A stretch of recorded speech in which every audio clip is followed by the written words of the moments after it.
नमस्कार। मैं सुनीता कथा मंथन में आप सबका स्वागत करती हूँ। कथा मंथन में आज सुनिए अपना पराया उपन्यास का द्वितीय अध्याय। लेखक रमेश पोखरियाल निशंक। इस उपन्यास के आगे के अध्याय आपको हमारी प्लेलिस्ट में मिल जाएंगे, लिंक आपको आई बटन में मिल जाएगा। आज फिर पुरानी स्मृतियां ताजा हुआ है। आधा मील की खड़ी चढ़ाई के बाद सुरेश फिर उसी पंदेरे के पास खड़ा था। आज भी वहां पर उतनी ही भीड़ थी, लेकिन आज उसे वहां पर रुककर किसी से पूछने की आवश्यकता नहीं थी। आगे का रास्ता अब अनजान नहीं था के लिए। कनखियों से उसने धीरे से खड़ी भीड़ की और देखा कि आज लक्ष्मी भी इस भीड़ में खड़ी होगी, और होगी भी तो क्या? क्या उसने सुरेश को देखा होगा, और देखा होगा तो क्या पहचान गई होगी? ऐसे ही कई प्रश्न मन में लिए सुरेश तेजी से पंदेरे की उस भीड़ को पार करता अपने गंतव्य की ओर बढ़ चला। जोशी जी के घर के द्वार पर पहुंचकर सुरेश ठिठक कर खड़ा हो गया। माँ का चेहरा आंखों के आगे घूम गया। क्या प्रतिक्रिया होगी माँ की यह जानकर कि उनके लाख मना करने के बाद भी उनका बेटा अपना रिश्ता स्वयं ही पक्का कराया है। अगले ही पल अपना मन कड़ा करके वह सीढ़ियां चढ़ गया। जोशी जी वहीं तिवारी में किसी की जन्मपत्री पर ध्यान लगाए बैठे थे। सुरेश को चौंके चौंके देखकर, जिस घर से रिश्ते के लिए ना हो गई उसी घर का लड़का आज क्यों द्वार पर खड़ा है? जिन जख्मों को भुलाकर एक बार फिर नए सिरे से बेटी के लिए उन्होंने रिश्ता तलाशना आरंभ किया था, वे जख्म आज हरे हो गए थे। जोशी जी ने सुरेश को बैठने का संकेत किया। दोनों बातों का सिरा तलाशने की कोशिश कर रहे थे, लेकिन समझ में नहीं आ रहा था कि बात कहाँ से शुरू की जाए। आज कैसे आना हुआ? बात शुरू करते हुए जोशी जी ने ही उसके आने का कारण पूछ लिया। क्या उत्तर दे सुरेश? जिस रिश्ते के लिए माँ ने मना कर दिया वह उसे फिर से जोड़ने आया है। क्या समझेंगे जोशी जी? लेकिन बताना तो था ही। जी मैं विवाह का दिन निश्चित करवाने आपके पास आया था। सुरेश अटकते हुए बोला। इसके अलावा क्या कहे उसकी समझ में नहीं आया। विवाह का दिन निश्चित करवाने? अच्छा, तो इसका रिश्ता कहीं और तय हो गया और ये जले पर नमक छिड़कने के लिए अपने विवाह का दिन भी मुझसे ही निश्चित करवाना चाहता है। उसकी निर्लज्जता पर मन ही मन उन्हें क्रोध तो बहुत आया, लेकिन अपना क्रोध दबाते हुए उन्होंने औपचारिकतावश सुरेश की भावी पत्नी और उसके माता पिता के बारे में पूछ लिया। कहाँ रिश्ता तय हुआ है आपका? क्या कह रहे हैं आप? सुरेश उनका मतलब समझ ना पाया। आप ही के यहाँ तो रिश्ते के लिए हाँ की है मैंने। जल्दी से उसने अपनी बात भी कह दी। बेटा, तुम्हारे यहाँ कहने से क्या होता है? तुम्हारे माता पिता तो ना कह चुके हैं। बैठक में किसी की आवाज सुन पंडिताइन पानी का लोटा हाथ में लिए ऊपर चली आई थी, लेकिन सुरेश को बैठा देखकर वह वहीं ठिठक कर खड़ी हो गई। सुरेश के मुंह से रिश्ते की बात सुनते ही उसे रहा ना गया और बोल उठी। तुम्हारे माता पिता ने तो रहबार भेजकर साफ मना कर दिया था। नहीं नहीं, कोई गलतफहमी हुई है। मैंने तो पिताजी को दिन पक्का करने के लिए कह दिया था। सुरेश ने तुरंत सफाई पेश की और माँ द्वारा भेजी गई अस्वीकृति से भी अनजान बन गया। बेटा, रिश्ता संयोग से होता है और बड़े बूढ़ों के आशीर्वाद से फलता फूलता है। यदि तुम्हारे माता पिता को यह रिश्ता मंजूर नहीं तो फिर हमें भी मंजूर नहीं।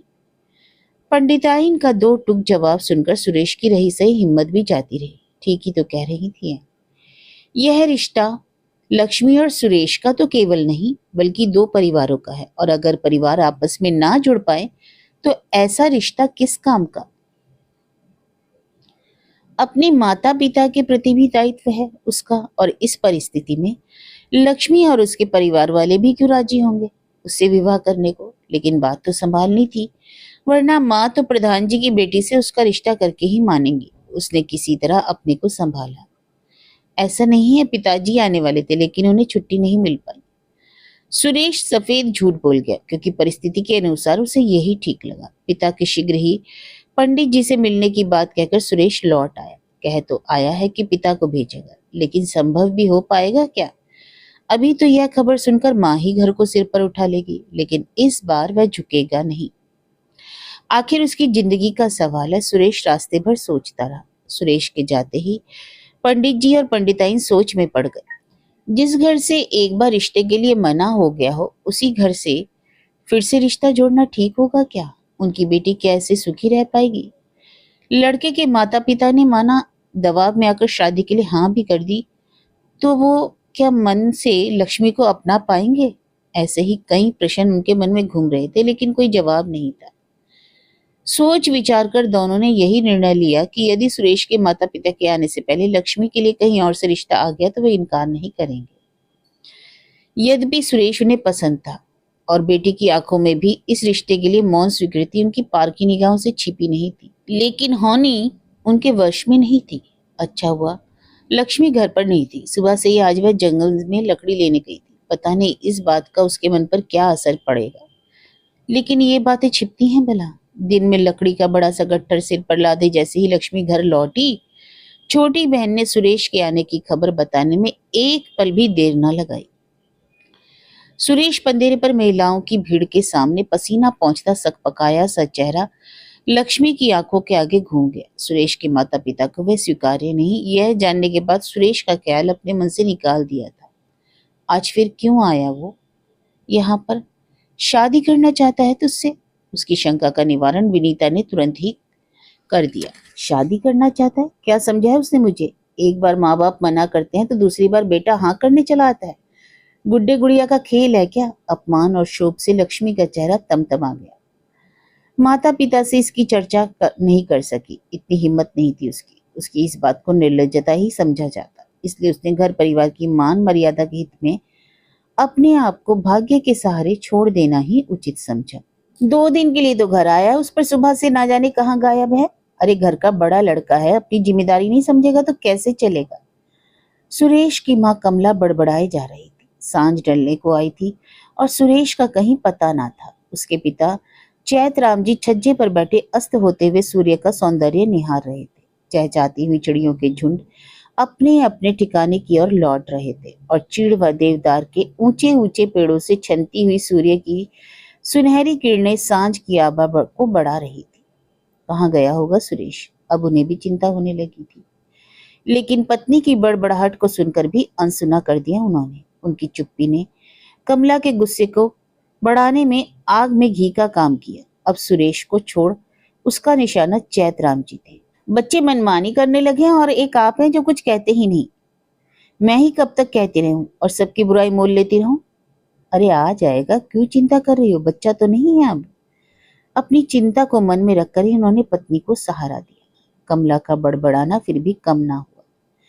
ये तो बच्चों को कुछ कहते नहीं, उसे ही नियंत्रण रखना पड़ता है उन पर। डांटती है तो बुरी भी बनती है बच्चों की। बच्चों की निगाह में तो उनके पिता इस दुनिया के सबसे अच्छे इंसान हैं। उसका बड़बड़ाना चल ही रहा था कि सुरेश चुपके से आंगन में आ पहुंचा। एक कोने में रखी बाल्टी से पानी निकालकर हाथ मुंह धोने लगा। माँ की नजर उस पर पड़ी तो वह नाराज हो उठी। अरे कहाँ गया था रे? तू 2 दिन के लिए आया है और एक पूरा दिन यार दोस्तों के साथ गुजार दिया। इधर बैठ, जरूरी बात करनी है तुझसे। माँ ने रेनू को आवाज देकर चाय बनाने को कह दिया। सुरेश समझ गया कि माँ क्या जरूरी बात करना चाहती है। माँ अपनी बात कहे इससे पहले कि आज उसे अपनी बात कहनी होगी, वरना लक्ष्मी के माता पिता को दिया हुआ उसका आश्वासन झूठा पड़ जाएगा। हाथ मुंह पोंछकर आंगन की मुडेर पर ही बैठ गया सुरेश। माँ मैं सीला गया था। बिना एक पल गंवाए वह बोला। सीला? माँ चौंकी। क्यों गया था वहां? जोशी जी से मिलने। लेकिन क्यों? उनसे कह आया हूं कि आने वाले नवरात्रों में पिताजी जाकर मेरी शादी का दिन निश्चित कराएंगे। माँ एकटक सुरेश की ओर निहार रही थी। क्या हो गया इसे? कहाँ से लाया इतनी हिम्मत जो हमसे पूछे बिना इतना बड़ा निर्णय ले लिया? छज्जे पर बैठे पिता की आंखों में सुरेश की बात सुनते ही चमक उभर आई। सिर्फ गरीब परिवार होने के कारण रिश्ता ठुकराना तो उन्हें भी बहुत अकरा था। पत्नी से बहस भी हुई, लेकिन अंततः वही हुआ जो सदा से होता आया है। उस दिन भी पत्नी अपनी बात मनवाने में सफल हो गई थी और चैतराम जी ने हमेशा की तरह हथियार डाल दिए थे।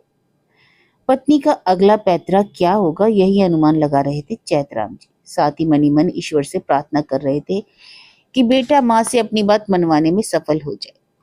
ये नहीं हो सकता, मैंने प्रधान जी की बेटी के लिए हाँ कर दी है, तेरा रिश्ता वही होगा। कमला के स्वर में दृढ़ता थी। लेकिन मुझसे पूछे भी ना, मैं तो लक्ष्मी के लिए हाँ करके गया था। हम दुश्मन तो नहीं तेरे, बुरा नहीं चाहेंगे कभी।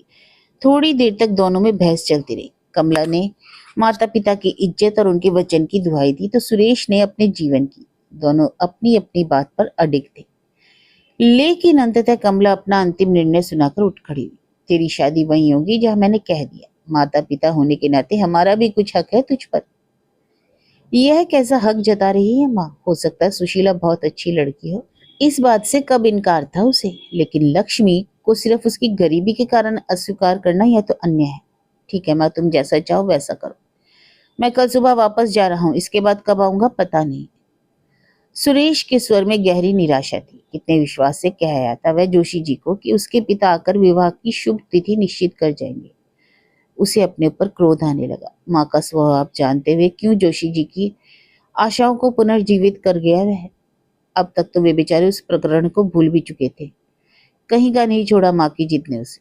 चैतराम जी ने भी पत्नी का आदेश सुन लिया था। उन्हें लगा कि एक बार फिर वही होने वाला है जो वह चाहेगी। अभी तक इस वार्तालाप का आनंद ले रहे थे, लेकिन अंततः निराश हो छज्जे से उठकर कमरे की ओर जाने लगे कि सुरेश का निराशा भरा स्वर सुनते ही रुक गए। अपनी बात कह सुरेश उठ खड़ा हुआ तो कमला ने उसे बिठा दिया और स्वयं उसके बगल में बैठ गई। चाहता क्या है तू? कमला लाख जिद्दी हो, लालची हो, लेकिन आखिर थी तो माँ। जिस बेटे के लिए सब कुछ कर रही थी वही अगर कल घर नहीं आया तो उसके लिए भला क्या रह जाएगा? सुरेश चुप रहा। माँ जानबूझकर क्यों अनजान बन रही है? जानती तो है कि क्या चाहता है वह। बेटे को चुप देखकर चैतराम जी से नहीं रहा गया। कमला थोड़ी कमजोर पड़ी थी। अब तो इसी समय ही अपनी बात कहना ज्यादा ठीक लगा। बार बार एक ही बात क्यों पूछ रही हो? आखिर हम उसी की तो खुशी के लिए कर रहे हैं सब। एक और पिता का सहारा तो दूसरी और माँ का पुत्र प्रेम। उचित समय भापकर सुरेश ने भी अपनी बात एक बार फिर दोहरा दी। बेटे का हट देखकर अंततः कमला ने हथियार डाल दी। तय हुआ किसी शुभ दिन पर पति पत्नी दोनों जाकर लक्ष्मी को दिखाएंगे और विवाह का दिन भी निश्चित कराएंगे। सुरेश प्रसन्न था। आखिर अपनी बात मनवाने में वह सफल जो हो गया। चैतराम भी बहुत प्रसन्न थे। सुरेश की जीत में उन्हें अपनी जीत नजर आई। विवशता में ही सही, कमला ने पहली बार अपनी जीत छोड़ी थी। उसके बाद 2 दिन सुरेश घर पर रहा। चैतराम जी ने स्वयं ही पंचांग देखकर सीला गांव जाने का निश्चित कर लिया। सुरेश और कमला को बता दिया। अपने आने की सूचना भी उन्होंने जोशी जी को समय पर भिजवा दी। सुरेश प्रसन्न मन अपनी नौकरी पर लौट गया। अब वह निश्चिंत था कि सब ठीक होगा। उधर लक्ष्मी के माता पिता की सारी आशाएं निर्मूल साबित थी। जब उन्हें सुरेश के माता पिता के आने का समाचार मिला, उनकी खुशी की सीमा न थी। पूर्व में शायद कोई गलतफहमी रही होगी जिसके कारण सभी को कष्ट उठाना पड़ा। नियत दिन पर दोनों परिवारों का मिलन हुआ। सभी कुछ देखने परखने के बाद सुरेश के पिता जहां इस रिश्ते के लिए उत्साहित दिखे, वही कमला चुप्पी साधे रही। जोशी जी स्वयं पंडित थे, तो उसी दिन दोनों की जन्मपत्री और पंचांग देखकर विवाह के लिए आगामी नवरात्रों का दिन भी निश्चित हो गया। लेकिन लक्ष्मी तो अभी भी मन ही मन आशंकित थी। सुरेश के पिता ने जहां उससे बहुत स्नेह से बात की, वहीं उसकी होने वाली सास का स्वभाव रूखा ही बना रहा।